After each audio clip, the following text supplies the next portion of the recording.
তৃণমূলের জন্য খারাপ খবর, তৃণমূলের জন্য একটা ব্যাড নিউজ এনেছি। ভাঙড়ের প্রাক্তন বিধায়ক আরাবুল ইসলাম তৃণমূল ছাড়ল।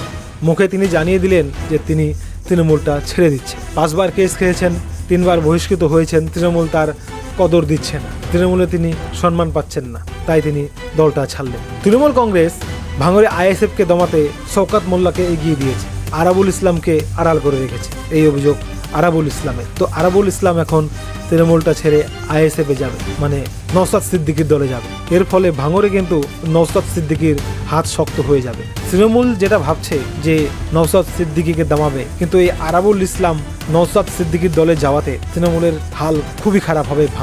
তৃণমূল ভাঙড়ে একদম একা হয়ে পড়বে এবং সেখানে তৃণমূলের কর্মীরা টিকতে পারবে কিনা সেটা বোঝা যাচ্ছে না। তবে একটা জিনিস ঠিক, তৃণমূলের কিন্তু খারাপ সময় এসে গেল। এই সমস্ত ঘটনা তৃণমূলকে ভাবাচ্ছে বারবার।